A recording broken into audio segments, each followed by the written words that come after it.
It was almost real, the Pro Wrestling History Podcast, episode 89. Hello and welcome to this episode of It Was Almost Real, the Pro Wrestling History Podcast. My name is Ken Zimmerman Jr., and this is the podcast dedicated to the history of professional wrestling from 1870 to 1930. And I want to lead off this episode with I have finally found the legitimate contest between Ed Strangler Lewis and Joe Stecher that really ended their rivalry in the 19 teens. And it was the last contest they had until the reunification match after the divided championship era in 1928. So this match took place in Chicago, Illinois at the Coliseum on Monday, March 3rd, 1919. I had always thought that this match had occurred much earlier, like in 1917, maybe 1918, but in actuality, the war, World War I, which both of them were in the service, although they were not in Europe fighting, but they were both in the service in the United States, I think delayed this match for about a year. But they wrestled for, and go back just a little bit, I knew because of Lou Thesz's book and some other things that Lewis and Stecher had wrestled 3 draws that went, I didn't think that they went 9 hours, but they went 9 hours. No one won those matches. They were draws. Most of the time, if we're being honest, Lewis was on the defensive and Stecher was on the offense in those first 3 matches. That's why I've always said, I believe at the beginning of their rivalry in the 19 teens, Stecher was ahead of Lewis. He was the better wrestler. But eventually Lewis caught him, and then once Lewis surpassed him, that was the end.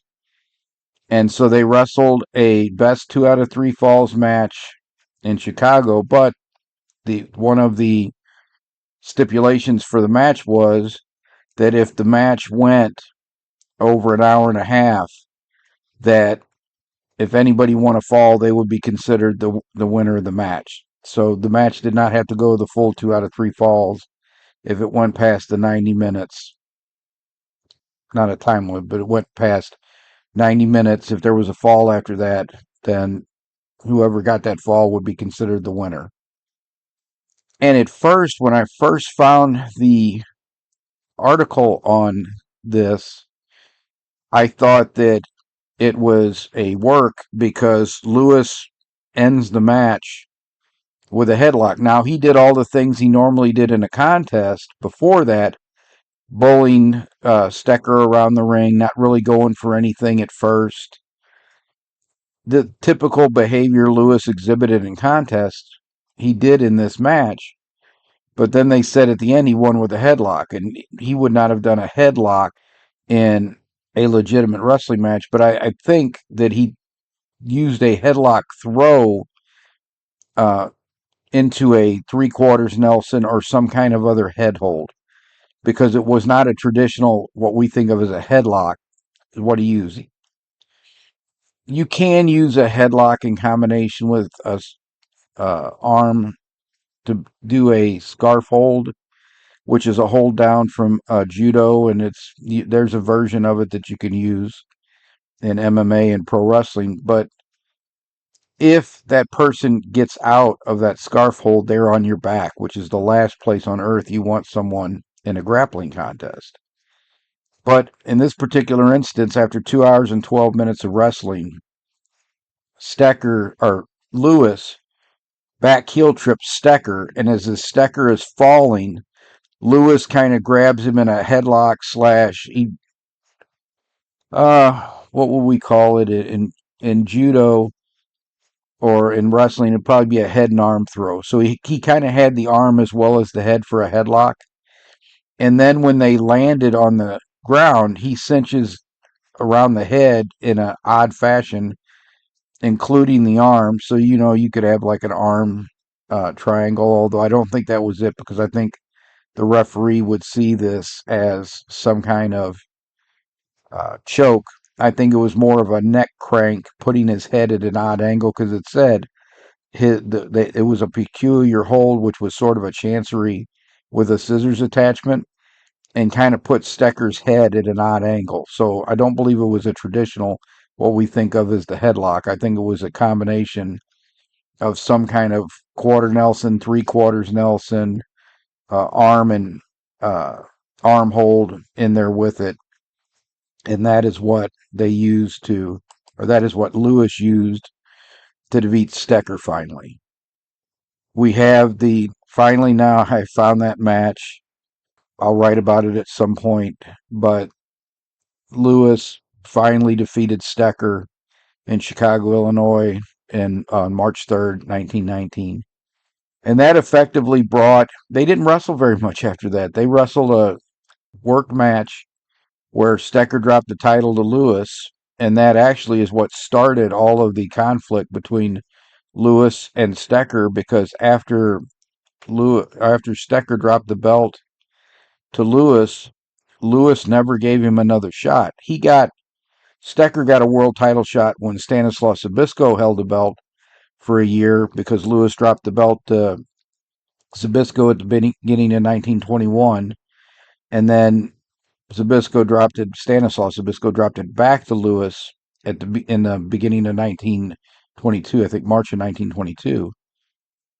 So Stecher, the only title shot he got from 1920 until Zbyszko double crosses Munn and he beats Munn in 1925 was with Stanislaus Zbyszko. Ed Strangler Lewis would not wrestle Joe Stecher for the world title, nor would he wrestle Vladik Zbyszko for the title. It was because of a professional rivalry with Stecher, and with Vladik Zbyszko, he just couldn't stand him. So he refused to wrestle him for the title. So that was a major victory. Now, the only thing that would make me happier is if I can find some professional wrestling matches from 1860. I know they exist. I know that people wrestled professionally in the 1860s outside of the athletic shows. J.H. McLaughlin, the first wrestler to make a living from professional wrestling in the United States, started his career in the late 1860s and did wrestle some contests in the 1860s, but I've not been able to find those yet. That's why the tagline for this show says 1870 to 1930. If I'm ever able to find some of the matches from the 1860s, then it will say 1860s to 1930s. For a quick update this week, I'm going to let everyone know, if you haven't discovered it already, I switched web host providers. Have no regrets about that. My previous web host service, which I had from when I started my WordPress site in 2013 to today, I had the same web host for 12 years. But every year the price went up and the service went down, and I got tired of it. So I switched to InterServer, my new web host provider, and the transition was not as easy. Not their fault, all my fault. I didn't do as much research as I should have, because I believed it was going to be a lot easier than it should have been. And we're in the process of getting the website back up, much better format. And it's going to take me a few months to get the site where I want it again. It has given me the opportunity, though, to kind of relook at that site. I haven't really changed it much in the last 7 or 8 years, so I may make some changes to the way it looks, and definitely the content and how people can interact with it. Divided Championship should be out the second week in June. We're just putting the finishing touches on it. And as I announced last week, my next project is actually going to be a second edition of one of my St. Louis history books. And then I will do two wrestling history books in a row. The first one I know for sure is going to be 10 wrestlers from the 19th century. So I'm going to take wrestlers like J.H. McLaughlin, which there isn't enough material out there for a full book on him, but there's enough material out there for a good sized chapter or two on him. And that's what the next book project is going to be. It's going to be 10 wrestlers from the 19th century.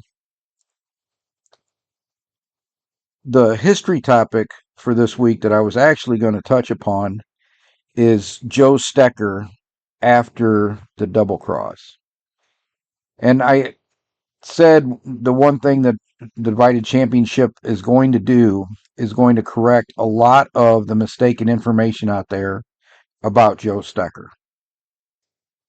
When I started this project, most online sources, most histories you read, and this is all based on the categorization of the Divided Championship that is in The Fall Guys by Marcus Griffin.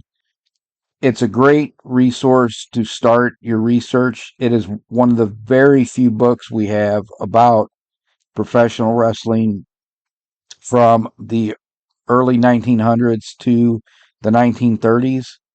And it is so rich with information because Marcus Griffin worked in the Buffalo promotional office, which was affiliated with New York City.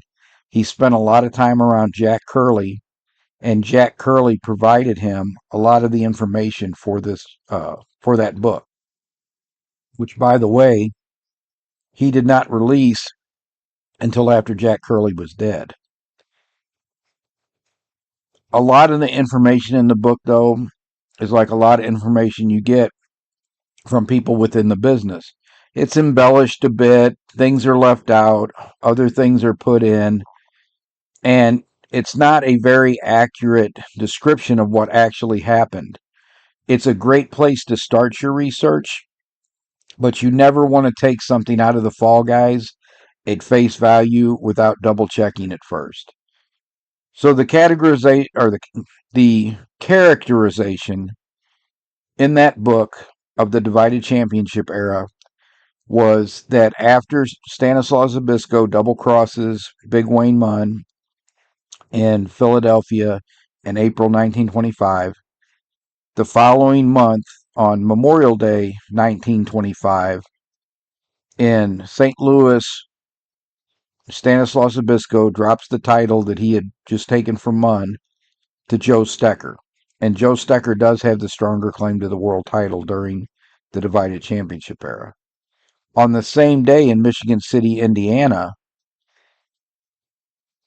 Wayne Big Munn drops his version of the world title, which is recognized in Illinois and Michigan. To make a long story short, Billy Sandow used his political connections to get a couple of the athletic commissions to refuse to recognize Zbyszko's defeat of Munn in Philadelphia as a world title change, based on the controversial match where Munn won the title from Lewis in Kansas City in January of 1925.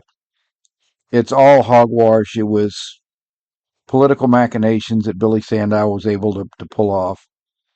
But on that same day, May 30th, Ed Strangler Lewis wins the title recognized in Illinois and Michigan. So for almost the next 3 years, we have what I call the Divided Championship era, where you have both Joe Stecher and Ed Strangler Lewis claiming to be the world champion. And for most of it, they don't wrestle in the same cities. Towards the end, they do. And in those cities where they both wrestle, Stecher is generally regarded as the world heavyweight champion, and Ed Strangler Lewis is generally regarded as a former world heavyweight champion. But both Lewis and Stecher are billed throughout that 3 years as the world champion, depending on where they're wrestling at. So in Philadelphia, Stecher is the world champion. And at Los Angeles, Stecher is the world champion. In Wichita, which Billy Sandow helped to get started, he helped Tom Law, a local businessman, become the promoter in Wichita. Law starts working with Stecher, so Lewis never goes to Wichita to defend his championship during this Divided Championship era. Chicago, both men are recognized as world champion, but for different promoters. They don't wrestle for the same promoter in Chicago, nor do they wrestle for the same promoter in Los Angeles. You have this throughout the country. Generally, in the South and parts of the Midwest, Lewis is recognized as the world champion. In California, the East Coast, and certain cities in the Midwest, like St. Louis, Stecher is recognized as the champion. But if you listen to the characterization in the Fall Guys and then in subsequent sources, both online and in books, Lewis defended his title like he was the world champion, and Joe Stecher, because he was afraid of double crosses, which a couple of his partners did try to double cross him, he virtually retires the title. That characterization of the divided championship is not correct. So, how did we get to that characterization? And I think a lot of it has to do with what happened after the reunification match. So, after Lewis defeats Stecher, Stecher initially decides he's going to retire. He's 35 years old. He saved most of his money. He's very wealthy. He decides, I'm just going to retire. And he goes home to Dodge, Nebraska, where he and his brother Tony, who was his manager, are from. And he starts integrating back in the daily life in the rural community. Tony continues managing people, promoting people, and starts to set up a promotion in Minneapolis, Minnesota. And he would promote in Minneapolis until his death in 1954, and then Vern Gagne would take over that promotion. But Joe Stecher goes back to Dodge, Nebraska. He starts integrating back into the community. He joins some civic improvement committees. In August 1928, he and a friend of his, Virgil Unick, won the horseshoe throwing championship in Dodge, Nebraska. And Joe, for most of 1928, seems pretty content, and most people believe that he's actually going to stay retired. However, as happens with so many combat sports athletes, Joe Stecher at the end of 1928 starts feeling that itch again, and he wants to go get back into professional wrestling. And he does return to professional wrestling, but he never challenges for the world championship again. He wins most of his matches, but he's also putting over younger guys. He won his first few matches in January 1929, but then he wrestled Joe Malkowitz in Boston. Every time I say the name Joe Malkowitz, I say Joe Malkowitz on the very first time I say it. I have no idea why. But Joe Malkowitz had been the guy that got in the ring with Stecher in early 1926 when they weren't expecting to wrestle somebody as skilled as him. And Joe Stecher just jumped out of the ring, and he and Tony Stecher left town, which had kind of put a cloud for the first time over his claim as world champion. So now this is them 3 years later, and Stecker's going to wrestle Malkowitz, and they end up wrestling a entertaining worked exhibition. So Malkowitz, I want to say Malkowitz again. Malkowitz won the first fall with a body lift and back fall in 34 minutes 30 seconds. Joe Stecher evens up the match by winning the second fall in 17 minutes 50 seconds with the body scissors hold and double arm wrist lock. And then Joe Malkowitz won the third fall and match with a sidearm chancery and quarter Nelson. And 6,000 fans watched this match, which is a good crowd at that time. I just had a thought as I was talking about that. Dan used to butcher names terribly. And I never knew if he was doing it kind of as like a gimmick, like Chris Jericho used to butcher people's names on purpose, or if he literally just didn't know how the names were supposed to be pronounced. With Dan, it was probably a combination of both, if we're being honest. Back to Joe Malkowitz. Malkowitz wins that match, but then he returns the favor in Los Angeles in April 1929.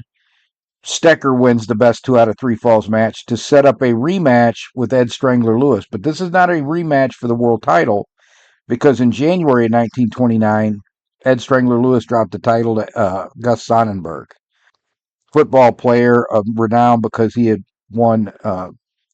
He had been on the team that won the NFL championship, I think, twice. And Lewis helped train Sonnenberg for the ring. And unlike Wayne Big Munn, who he didn't want to put the belt on because he was a performer, he was fine dropping it to Sonnenberg, even though Sonnenberg was a pure performer too.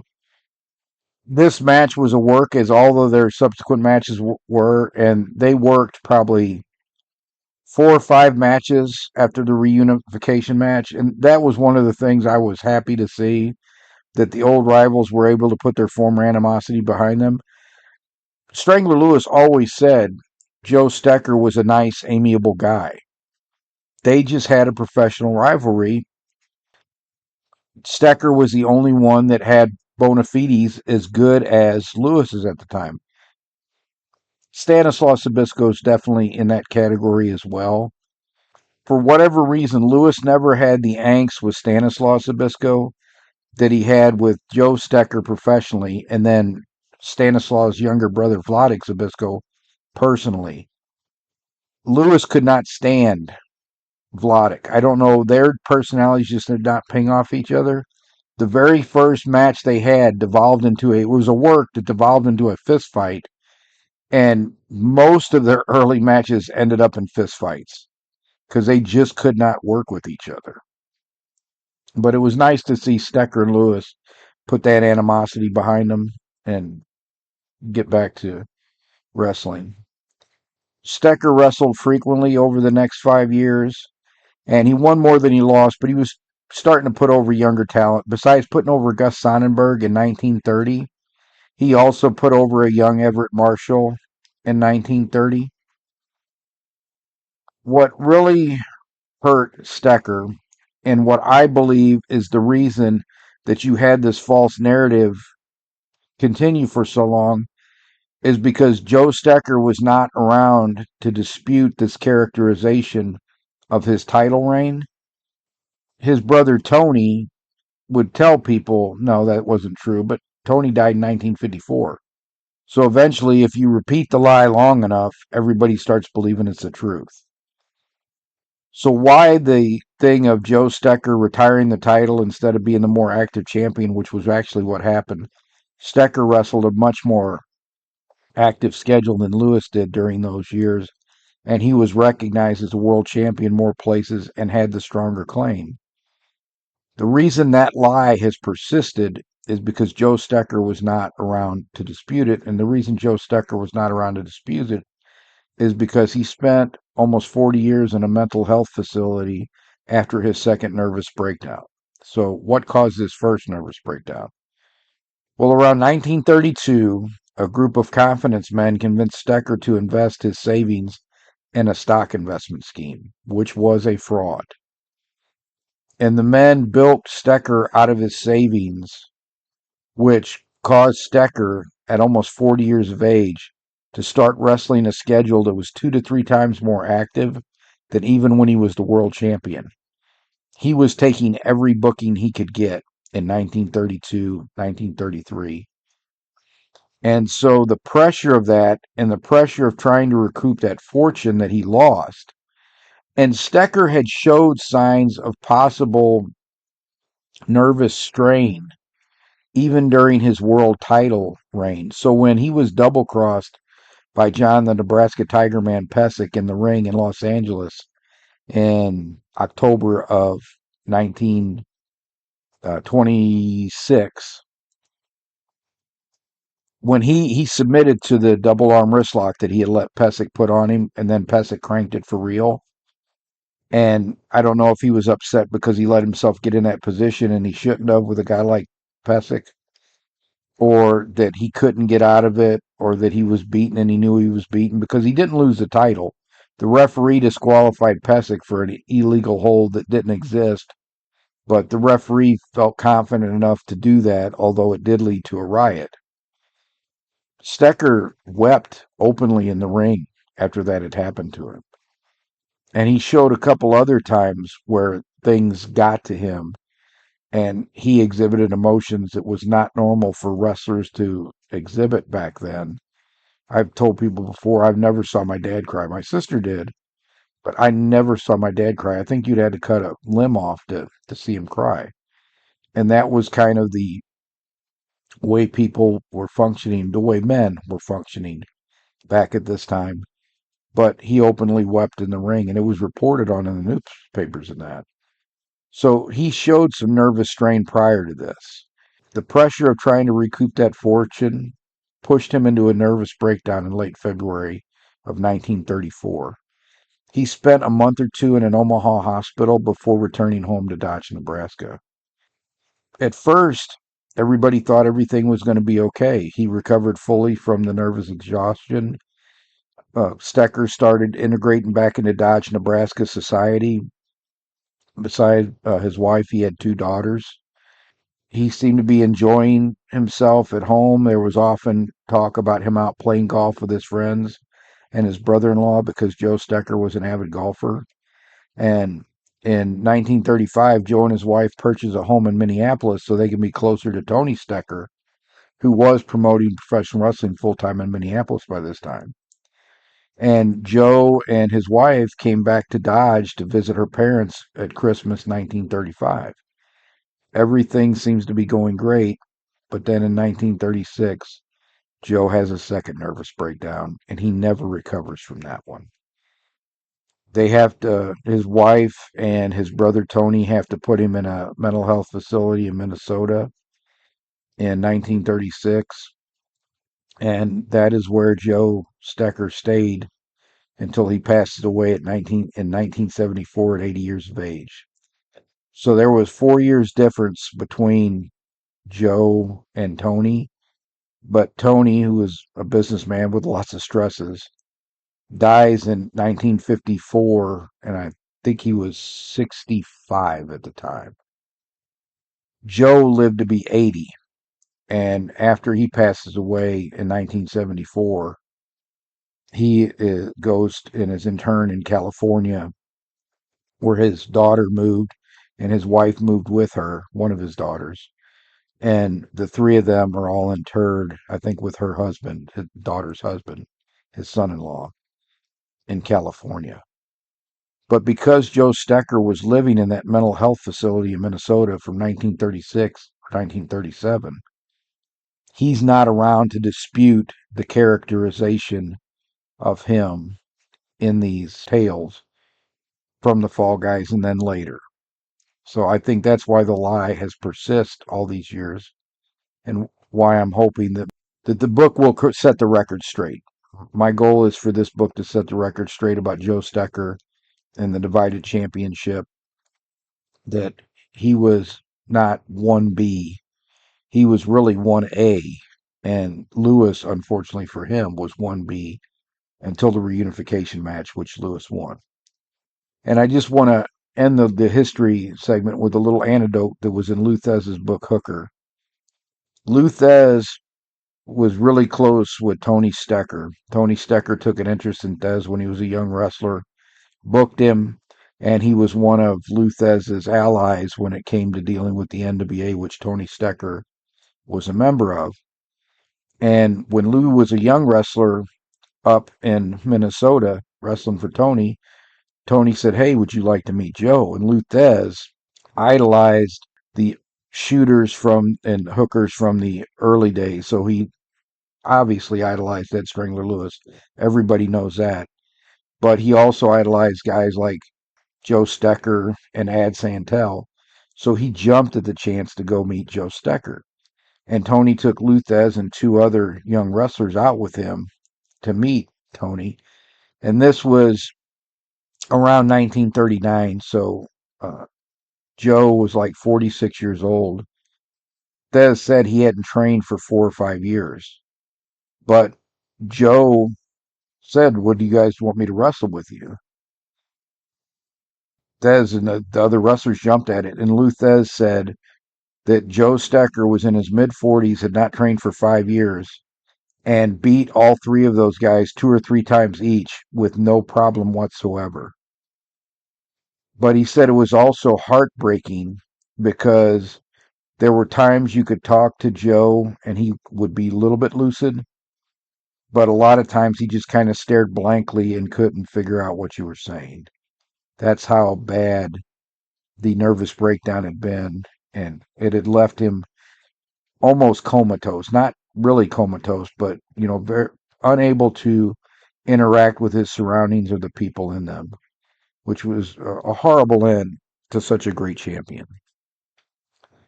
I hope with the divided championship, Joe will finally get the recognition of being the greatest rival for Ed Strangler Lewis of all time, and really the top wrestler of the 19 teens. Had he and Frank Gotch had the match and had it been a contest, I don't think Gotch could have beat him at that point in time where they were at. Gotch is almost 40. Stecker's in his early 20s. And at the levels they were at that time, Stecher probably going to beat Gotch. Had he beaten Gotch, he would have a much stronger claim to being one of the greatest of all time. But I still have it Gotch, Lewis, Zbyszko, Stanislav Zbyszko, and Joe Stecher. But you could probably talk me into flipping Stecher and Zbyszko. But that's my top four. If I had a Mount Rushmore, it would be Gotch, Lewis, Zbyszko, and Joe Stecher.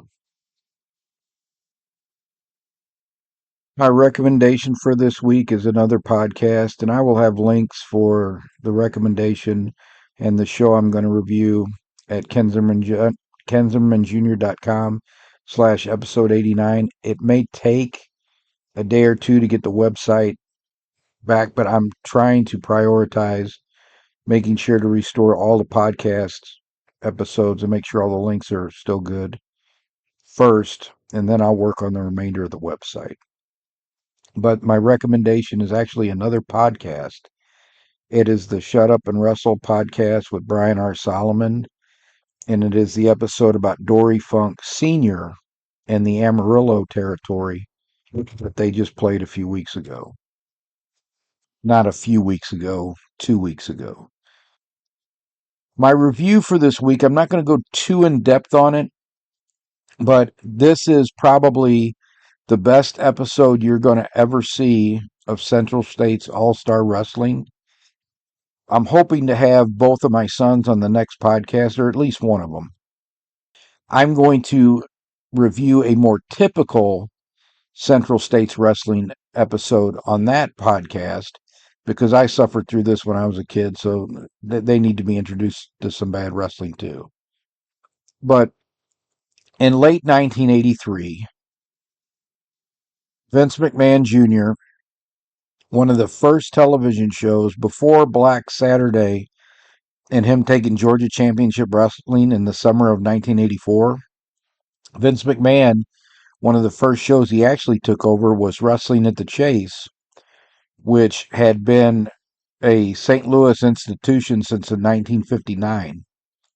Make a long story short, because I have gone over this a few times, and the Divided Championship book is dedicated to my oldest sister, Vicky, who took me to the wrestling matches when I was a kid. That's why I'm the fan I am today. And we started going the last year of Sam Muchnick promoting with 1981.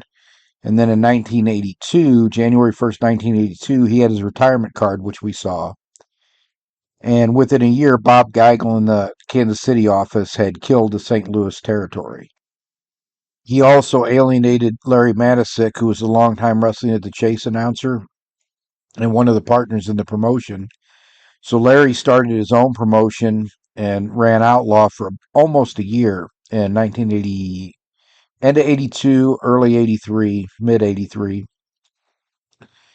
And that was enough to make it easy for Vince McMahon to come in and talk to the people at KPLR with Larry Matisick's help and make a deal to have his wrestling, WWF, the cartoon wrestling that I very quickly came to hate when I went to turn on Wrestling at the Chase one morning. And who am I looking at? Vince McMahon and WWF Wrestling. And that was the shot across the bow in St. Louis that the wrestling war had begun. But we had a period for a few months where Bob Geigel started putting Central States Wrestling on. And he also was on KPLR, but that was not going to go long term. One, Vince wouldn't want another wrestling show on Channel 11. And Channel 11 was trying to get out of business with Bob Geigel. The founder of the station and Sam Muchnick had been close friends, and they worked out the deal to show Wrestling at the Chase starting in 1959 because the Chase Park Plaza, which was and still is one of the nicest hotels in St. Louis, was the home of the KPLR studio as well, because Harold Koppler owned that building, and they decided to start shoot. They did that on the back of a napkin on a plane ride from St. Louis to, I think, Las Vegas, that both Stan Muchnick and Harold Koppler were taking together. They did not see Bob Geigel in the Kansas City office in that same light, and they wanted to get out of business with him. So for a short time, it was on Channel 11 KPLR, and then it moved to KDNL Channel 30 at 10 o'clock at night. And you had Central States followed by AWA Wrestling, because Vern Gagne was also a partner. World Class was seen on Sunday morning at 10 o'clock before the and that was on Channel 30. And then you had the WWE program on Channel 11 at 11. But during this transition time, Geigel thought he was still going to keep shooting at the KPLR studio and have a St. Louis based wrestling program, but that never happened. They ended up canceling in December. They were trying to reschedule. They ended up canceling it again. One of the first Central States All Star Wrestling shows is the December 8th, 1983 show, but that was, if you look at it now, this was sort of the highlight show. They put together the best matches they had and recorded. And part of this is when the Wrestling War started, a lot of the other promotions in the NWA that was still in existence sent some of their wrestlers to help Geigel out. So this was an all-star card, as you will hear as I tell you who was on this television show. The more typical shows is the one I'll review next week. So there'll be a link for this, the December 18th, 1983 Central States All-Star Wrestling Show, which aired on KPLR. It would very quickly find its way off of Channel 11, but this aired on KPLR, and it aired in St. Louis, because this is the broadcast from St. Louis. And the show starts off with Tiger Mask. Now, if this is indeed Tiger Mask, because it was before Misawa took over the role, then that means it's Satoru Sayama. When this show aired, Sayama had already retired, disgusted with the politics behind the scenes in wrestling. So if this is Sayama, it is from much earlier, when he was being sent around to get experience. Sayama was with New Japan. Masao was with All Japan, and All Japan is the one affiliated with the National Wrestling Alliance. So it would be odd that it would be Sayama. My guess is maybe this is a knockoff Tiger Mask. They got the mask and put it on somebody that was fairly acrobatic, because it just seems odd to me that New Japan would send him to Central States to get experience. They had a business relationship with the WWF, and Sayama did wrestle as Tiger Mask in the WWF in, I think, '82. So there's a chance this is a knockoff Tiger Mask, not a knockoff Sayama. The next match was a tag match, and the only person that stood out, because there's a bunch of Kansas City people, was Angelo Mosca Jr., who really only had a short run, and that was with JCP. And he might be here to get experience. JCP might have also sent him to help Geigel out when the Wrestling War started. He was never a big star. He's not very good in the ring, so it's not like they sent him, hey, we're going to send you Blackjack Mulligan, or we're going to send you Ricky Steamboat. They got Angelo Mosca Jr. working a mid-card match. Then the next match was a typical Kansas City match. So when you watch this, this is more typical of what you're going to see on a Central State show, because 3 of the 4 wrestlers were normal fixtures in the Central States area. The first is the Central States Tag Team Champions of Bulldog Bob Brown, who was Bob Geigel's very close friend, and Buzz the Avalanche Tyler. If you've seen these guys, you know they're not very good workers. And then there was 666, who came out to Iron Man, And I thought the same thing that somebody had left a comment on the YouTube video. I thought the Road Warriors were coming out when I heard Iron Man, but I forgot they were using that for 666, who is a heel here. The guy with the devil worship gimmick would later become a fan favorite in Central States. And the Mongol was Sheik Abdullah. This match is more of what you would see in Central States. Oh, and I skipped a match that was actually probably the best match before you get to the main event. I'll get back to that one in just a second. But part of the reason the St. Louis died is because Bob Geigel tried to push his two best friends, Bulldog Bob Brown and Rufus R. Jones, into the main events in St. Louis. Rufus R. Jones was over as a fan favorite in St. Louis. But Bob Brown and Rufus R. Jones, for years with under Sam Muchnick, they were the line. If a fan favorite beat Bulldog Bob Brown or a heel beat Rufus R. Jones, you knew that was the next challenger for the Missouri State Heavyweight Championship or the NBA World Heavyweight Championship. They were the line. The fans were not going to accept them in the main event. And you'll see why when you watch this match. The best match that was not the main event actually occurred before that, and that was Scott Ferris, who was normally wrestled in the Pacific Northwest for Don Owen. And I think he was sent as a favor to Bob Geigel, the former and future NWA president. And I think Bobby Fulton was sent from Memphis as a favor to Geigel as well. And they had a really good 10-minute match, went to a draw, which you never see anymore. You know, it was more common when I started watching wrestling for a TV match between two people that were fairly well known to go to a draw because it set up the arena match that would be longer. Most TV matches, 15 minutes was a long TV match. Almost all TV matches had a 10-minute time limit. And you'd have squash matches where a star would squash an enhancement talent. Or you would have these draws where you'd have two better known wrestlers who would wrestle to a draw because 10 minutes was not enough for either one of them to get a pin. That was a very good match. Then there was a match in between the tag match and the main event that completely escapes my mind now. And so the main event was Ric Flair versus Mr. Wrestling 2. And even though, and Flair did a promo earlier in this show as the world champion, even though this was after Flair took back the title from Harley at Starrcade 83, this is a match where both Rick, obviously Mr. Wrestling 2 never was world champion, but Rick is not the world champion. He's wrestling for a number one contenders match with Mr. Wrestling 2 to determine who will get the next shot at Harley in Kansas City. And while Kansas City at this time was the poverty row of professional wrestling, there were still title switches in Kansas City because of Bob Geigel's power in the NWA. Rick beat Dusty in Kansas City at the end of September of 81 to start his first world title reign.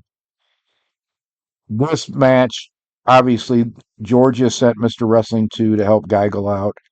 And then Flair would have made tours through all of the cities because he was going to be world champion again and was going to be making the loop. He was going around to prove his bona fides as the number one contender to most of the territories. And of course, Rick wins the match. But this was the all-star card. This is the best card I have ever seen out of Central States Wrestling. I don't even remember watching this. So I must have missed that they had put this show on as counter programming on the same station against Vince. But I have no idea when they would have been running it. It would not have been before Wrestling at the Chase on Sunday morning. So they were playing it on Saturday or some other time. Watch this one, and then we will review the more typical card next week. I could torture my sons with that. Before we end the show, I actually want to talk about Kansas City historically. Because if you look at Kansas City after Geigel purchased it, Heart of America, as they call it, I think he bought it from Pinky George, one of the original members of the NWA. But Gus Karras was also a partner in that because he had always promoted out of St. Joseph. And he's the one that saved Harley Race's leg when they were wanting to amputate Harley Race's leg. It's easy when you look at Kansas City over its history before. I think WWE does pretty well in Kansas City. But it's easy to look at from maybe the 50s onward because St. Joseph was starting to have trouble drawing money in the 60s because they had a really old building. Kansas City was struggling to get a few thousand people to their cards. They announced a Christmas Eve Battle Royal in Kansas City for $25,000. That card probably didn't gross 25 or gross, probably didn't net $25,000. So there's no way somebody's going to win 25,000 in a battle royal. It's preposterous. But you would miss the fact that Kansas City was absolutely the best drawing town for the Goldust Trio in the 1920s. When New York City was lucky to draw 6,000 fans to a card, and when Chicago was lucky to draw 8 or 9,000 fans to a card, Kansas City was drawing 10,000 fans regularly to the convention hall in Kansas City from 1922 to about 1926, maybe 27. Gabe Kaufman was the promoter, had been helped set up by the Goldust Trio promotion of Billy Sandow, Ed Strangler Lewis, and Joseph Tootsmont. Just like with Tom Law in Wichita, Billy Sandow had helped Gabe Kaufman get started in Kansas City because he was trying to build up a circuit where Sandow and Lewis would not have to be so dependent on Jack Curley, Paul Bowser, that group of promoters. They wanted to take the power back from Curley and his minions. And it routinely drew 10,000 fans. When they started to promote Wayne Big Munn in Kansas City, and he had been a star in Nebraska for the football team, that town took off. They regularly drew 16, or not 16, they regularly drew between 10 and 12,000 fans. And in one rematch between Ed Strangler Lewis and Wayne Big Munn in 1926, and now Munn had not beaten Lewis since he lost the title to him in Michigan City, Indiana. And some of those victories had been dominant, yet they still drew 16,000 fans to a card. They exceeded the capacity for the building, and I think had to bribe the fire marshal to let the card go on. There was some kind of pressure put on, and the fire marshal okayed it. I shouldn't say bribe because they could have just put, well, if we turn out 2,000 fans, they're probably going to riot and destroy this place. There was some kind of pressure put on, and the fire marshal agreed to allow it. But Kansas City was outdrawing St. Louis, Chicago, which Chicago probably has the title for the most uh, consistently profitable city for the longest time in the U.S. St. Louis was also pretty profitable. New York always struggled, uh, was never as strong as some towns. But when you look at the big population centers, New York, Boston, Philadelphia, Kansas City is regularly outdrawing those towns and regularly outdrawing Chicago, which is the biggest town outside of, or the biggest city outside of that area. And it would take Los Angeles a while before they would catch up to that. So even though Central States All Star Wrestling was the monogram pictures, as Jim Cornette likes to say, of professional wrestling at that time, historically, that city was a good city. So let's not lose sight of that fact. That's it for this episode. I hope that if you haven't done so already, that you might be kind enough to rate us wherever you listen to this podcast. That helps the podcast remain visible and helps other people find us. KenZimmermanJr.com. Eventually, we'll be back up and running, and that will be the place to go and see all the things that I'm working on. There's plenty of posts there about pro wrestling history, boxing history, St. Louis history. We'll be back next week, hopefully, with one or both of my sons. Take care, everybody. Bye bye.